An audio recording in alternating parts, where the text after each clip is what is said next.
referred to as admittance or impedance.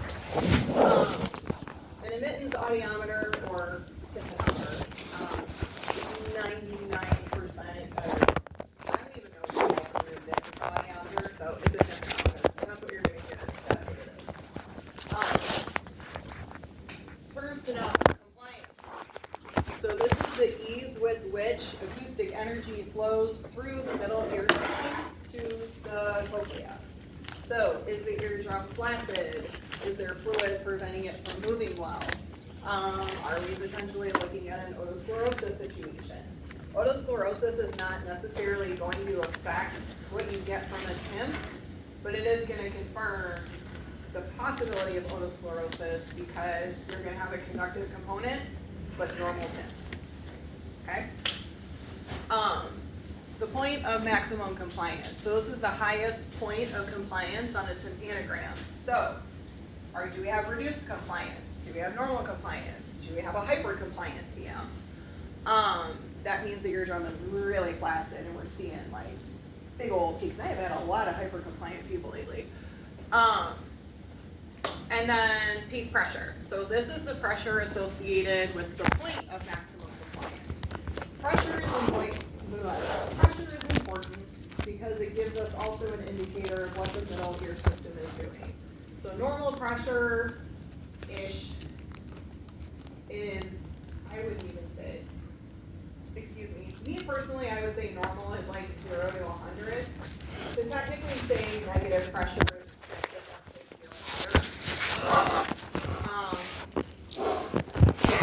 0 to like negative 100, and then if it's 100 to 150, negative 100 to negative 150, sorry.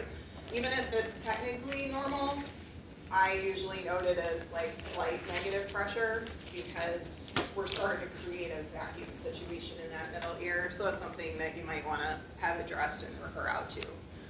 Do not tell patients to use, yes. If it's negative? Negative, yes. If it's negative pressure, then that indicates fluid. No, negative pressure indicates eustachian tube dysfunction. So the eustachian tube is not equalizing, and it's literally starting to create a vacuum in the middle ear and kind of pulling the eardrum inward into the middle ear space a little bit. Okay. So this is where I get annoyed with pediatricians, primary care doctors, and even sometimes ENTs, but mostly the prior ones I mentioned, because you can have fluid, you can have negative pressure, you can have ear pain, you can have things like that without an active infection. I cannot stress this enough. Yeah. So if someone says, I have ear pain, I have this, you're looking in the ear, there's nothing red, there's nothing like that, run TIMPs. And then you can say, yeah, you've got significant negative pressure, go to TIMPs. Okay. So, for pressure, the tympanogram displays compliance as a function of pressure in the external ear canal. So it's in units called decapascals, and the pressure limits are evaluated from positive 200 to negative 400. So you're looking at external ear canal volume. So this is sometimes referred to as ECV, and it represents the physical volume of the ear canal. So like kind of that affects your peak pressure here. This will make sense when I have pictures for you. And the gradient refers to the width of the tympanogram. So is it like really, as I tell kiddos, do we have really skinny mountains? Do we have bigger mountains? Do we have reduced mountains? Do we have more of a wave? So this is your gradient here, okay?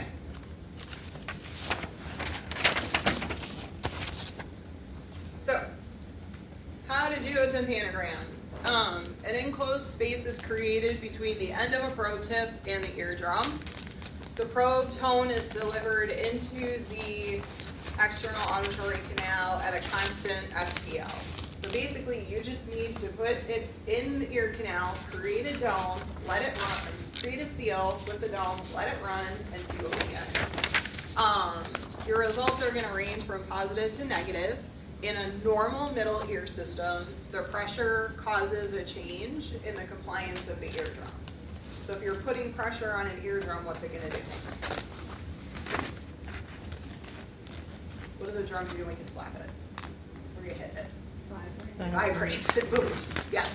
So you're doing just that, you're creating movement because a normal eardrum is flaccid, it's gonna Yeah, move. right.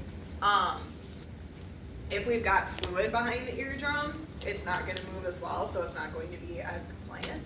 And then again, if you have an extremely flaccid eardrum, you're gonna get more like a hyper-compliance here. Okay, so high pressures and negative pressures can induce a lower compliance and a greater stiffness of the eardrum. Okay, so this is what it looks like. So we grade tympanograms by types. Type A is normal. As a type A person, I don't feel that way. That's my bad dad joke for today. AS means reduced compliance. So the eardrum is moving, it's just not quite as high up in our peak pressure as we'd like to see. AD is hypercompliant. So you can see it's that peak pressure is almost off the chart there. Type B, we see this when there's a perforation or if we've got fluid, infection, something going on that's causing the eardrum not to move. So type B is essentially a flat response, flat line. What you need to look at for type B is your volume. If you have a relatively normal volume with a type B tympanogram, probably has fluid. If the volume is big, like 2.0 or larger, you probably have a perforation. Okay? And then type C is negative pressure. So you can see this is kind of our between normal, negative. This one, it's still moving, but now we're in the negative range. Negative pressure is usually indicative of eustachian tube dysfunction, not equalizing the pressure. As they just had. So when I see those, I'm like, hey, did you have a cold? Were you sick? You have allergies? Chronic sinus stuff going on, things like that. If a patient comes in and says, my eardrum feels or my ear feels kind of full or I feel kind of stuffy, run a temp. As good practice and best practice is, just run temps on everybody. It takes you 2 seconds and it gives you a lot of information. I'm kind of reviewing this again.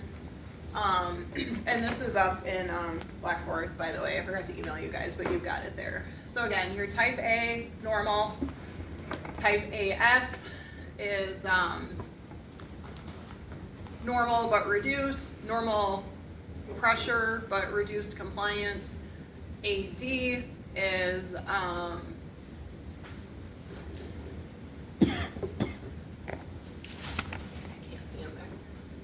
AD is normal pressure, but hypercompliance. B, this is your normal range, by the way, here, the shadowed area. B is something going on, whether it's a perforation, fluid.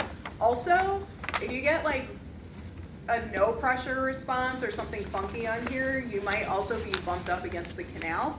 So just double check that and shift it too. And then negative pressure is your type C.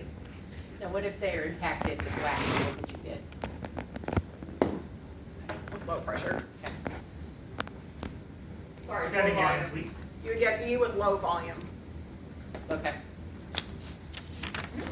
wouldn't we check a person's ear canal first before? That was what I was just gonna say, yes. So normally, the very first thing you're gonna Right. do is Is look in- otoscopy. yeah, Yes. yeah. Look in their ear. Yeah. But sometimes people don't.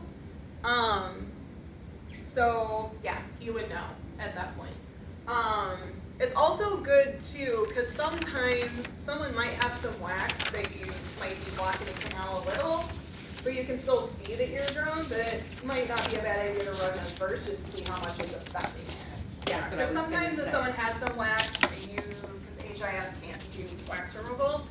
But sometimes if it's like deep down there, I'll refer out, but I wanna see, do I need to refer them out first, or, you know, how's the pressure? And if I'm getting like a type A or something like that, then I know it's getting to the eardrum, and we should be fine.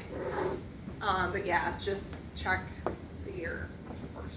Yeah, so I was, and then, are you doing temps before your hearing test? Either way. Either way, doesn't matter. Whatever works for Okay. your flow. I usually do it second, Okay. but that's just the flow of my testing and Right. setup in my office, so. And it's also nice too, because, like, I've had patients come in just for like hearing aid checks or like whatever, and they had checked the hearing aid, do a listening check, clean it up, and everything sounds fine on the hearing aid end. Sometimes I'll just run a temp too, if they're saying I'm feeling kind of stuffed or plugged, or things aren't sounding right. And then that'll indicate, ooh, you know, you've got some funky stuff going on, go to the doctor, or if it looks normal or whatever, then I might say, you know what, let's schedule a hearing test and see if you had some changes.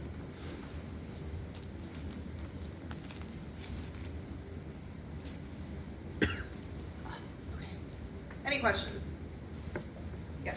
I don't mean to bounce from here to here, and I'm sorry if you have already discussed this with the final exam. Yes. It's going to be available. Is that a 4? Tomorrow. So, Tomorrow, okay, tomorrow. Yes. Okay. A little bit of my mix-up.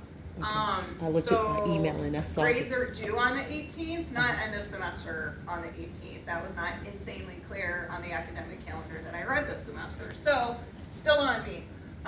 It's opening up midnight, and it'll shut off at 11:59. Allows me that weekend to grade them all and get them done. Grades are in, you're good to go.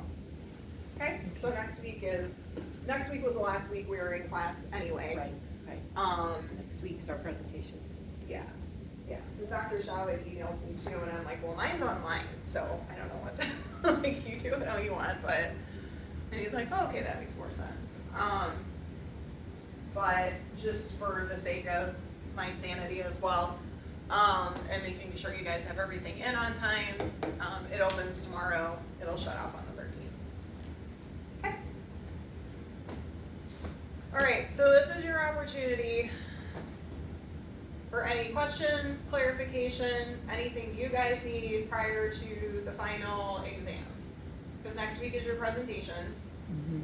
I know it's short and sweet. If you guys want to do lab today, that's fine. If you guys are like, I am over this lab stuff for like a month, then I get that too. You get out of it what you put into it. So I'm here to support you for that. Yeah, so questions, yeah. This might be a little off from what we're talking about. Dr. Lang's, Mrs. Lang, I'm sorry, is the representative with the nursing department. Okay. Jessica Lang. Oh, Jessica, yeah. Is she in this building? Her Yeah, she's office? in the office over there. Okay, so you would just go down this hall. She's okay. Yep, just go to the front desk and ask if Jessica's available. Okay. Yeah, she's here on, I think they were doing hybrid for a while, but I know she's here on Tuesdays, because they Okay. usually pop in and have to bug her Okay. about something, so. Okay.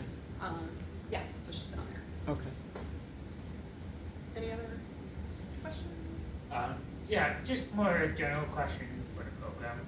Are we gonna learn how to do the notography and do some pentagram in practice? Yeah, we're gonna do the test today. Okay. Yeah, but I want any question, clarification, so we don't have back and forth. Yeah, and otoscopy, we'll focus on more in the hearing aids class too. Yeah. I know it's a little early to ask this question, but like for your oral rehabilitation class, do you generally change the books?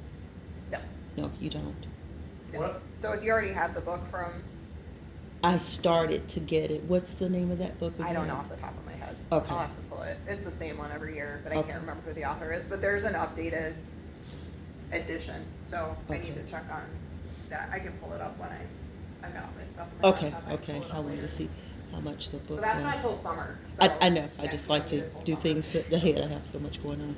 I was gonna ask what you were talking about, but I got it. Oh, yeah, the book for the summer. Oh, I'm sorry. I'm so sorry. No, it's so good. It's one of the bad things about the FM system. I can hear the person who's wearing it just fine, Uh-huh. but my classmates, I can't hear them. So that's why often I ask the teacher to repeat questions, or once I learn ASL, I just ask for an interpreter, not for the teacher, but for my classmates. The classmates. That Yeah. makes sense. Quick side note for the hearing aids class, there's 2 books listed. I would buy the Gus Mueller book. You do not have to buy the Harvey Dillon book. It is big, it is dense, and it's very mind-numbing. Everything you need from the Dillon book is in my slides. I did the work for you. You're welcome. Thank you. It was painful, but I did it. But the Gus Mueller book, I think personally, it's kind of funny. But second of all, it's a really good resource to have throughout your career, and it's very helpful with the studying for the written exam, from what other students have told me. So I would definitely invest in that one. Plus the Dillon book is crazy expensive and big, and just, don't worry about it. No disrespect to Dr. Dillon, but his book is a lot. So, like I said, everything you need to know is in the slides. But definitely buy the Gus Mueller book. All right, any other questions? As far as a preference for like our presentation, I know you said that we can video record, do PowerPoint, I guess a mixture, or we're, I would shy away from PowerPoint, just Right, I because know. I had death by PowerPoint Yeah. all semester. Mhm. I want to get your creative juices flowing. Right. But, yeah. but if you wanted to incorporate like a small portion of that, you're okay with reference with Yeah, that? absolutely. Okay. And then if you guys need computer connection, there's the, whatever this is. Okay, I was just gonna say, our laptop will just hook into there, right? Yeah. Okay, perfect. Or if it's easier, email me something, I can pull it up online. It's not a big deal. What format do you want to do out? Sorry? What format do you want resources in? What- Sorry, Sorry, my writer, so they looked up Yeah, stuff. no. What format? do you want resources in? For the presentation? Well, whatever format you're making your presentation in, Yeah. I guess the best thing is just for that. Do you need just referencing them? Yes. Oh, Because I didn't reference anything. you don't have to for your presentation. I was just saying, I didn't reference. I don't. Okay. Not bad. Excuse Type me. any of them. I pulled it all from, what we've learned and. Even if you're just like, hey, I pulled this from Dr. Dean's notes, or hey, I pulled this from the book.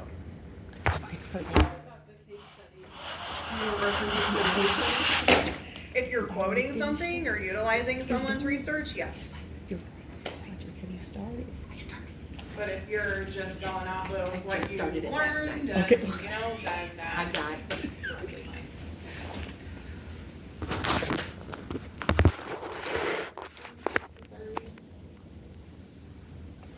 So I guess the other thing that you brought up lab, will we have plenty of time, like, next semester to practice it? Okay. Yeah, so Okay. like the first week or two of class even is just do it remotely Okay. because, we're like hands-on with it. It's really getting you guys comfortable with, maybe not you so much, but the components of hearing aids and function, and you're already comfortable. Yeah. Kind of your, Yeah. your bread and butter. But getting you guys comfortable with components, how they function, the purpose, et cetera, et cetera, et cetera. And then what I do like to do is, again, to keep concepts going. When we do labs in class, we can kind of split. So some people can do audios, other people are doing hearing aid related stuff, programming, fine tuning. We're gonna do ear impressions next semester too. Fun. I'm the stickler on the impressions though, so watch out.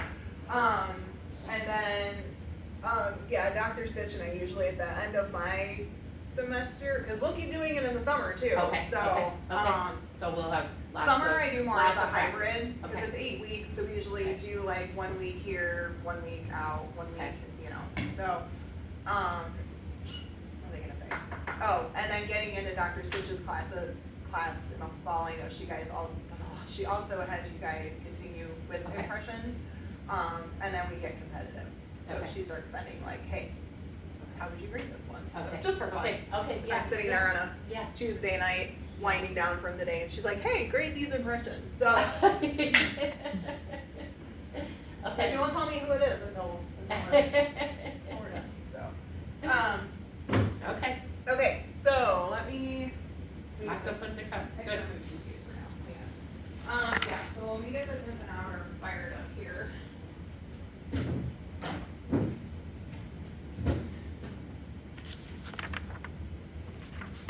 That's great that you started. It's winding down fast. Yeah, Yes. that's what I kept thinking of. Yes. Yeah, like, I better at least take my, Yes. Me too. next Tuesday, this weekend.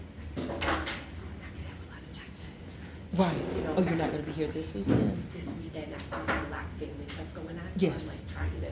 Get it done, yes. No, I Delegate understand. your time, right? Yes. Especially with kids, right? How many do you have? How many do you have? How many? 2 boys. Two. 3,000. That's what it feels like at home. 4 in-house. Twins. Just- oh my God. Yes. 4. Or that lives.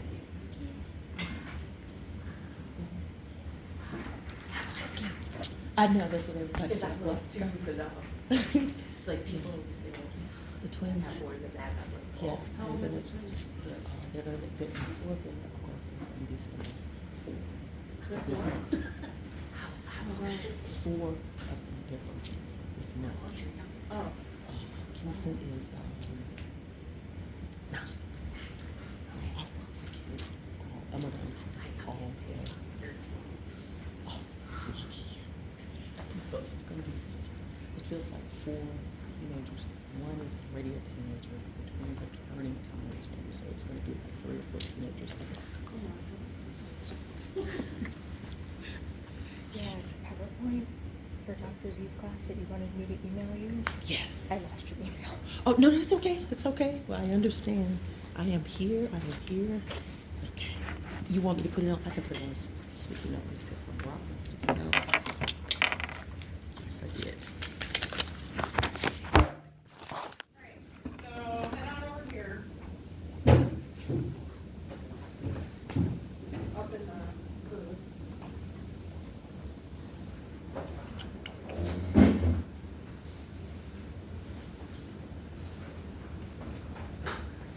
Is it okay if I leave my laptop here? Hmm. I have to charge it as Oh, well. no problem. No. There's no problem.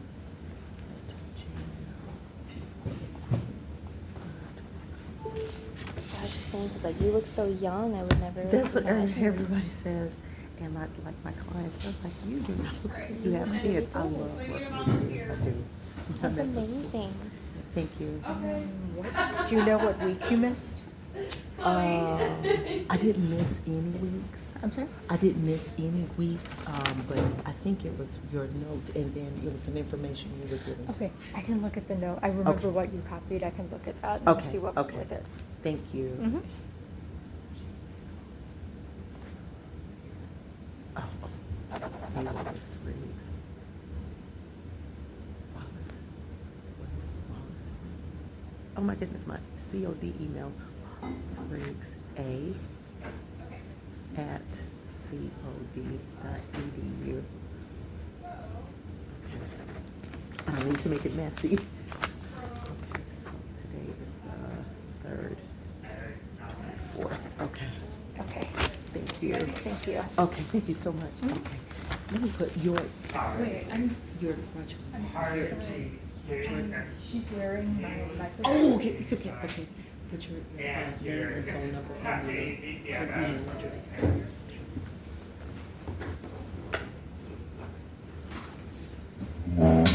I'm sorry, Dr. Eve.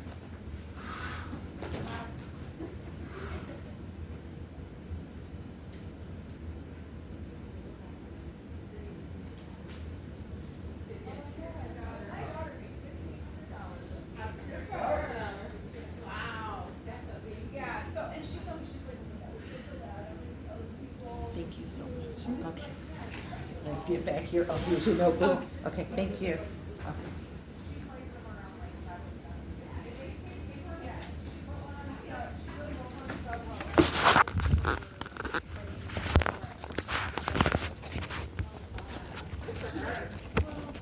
I guess in a way, you know, like the whole conclusion has been with your emotional little, like, maybe this is the universe's way of helping you out, you know, throughout college.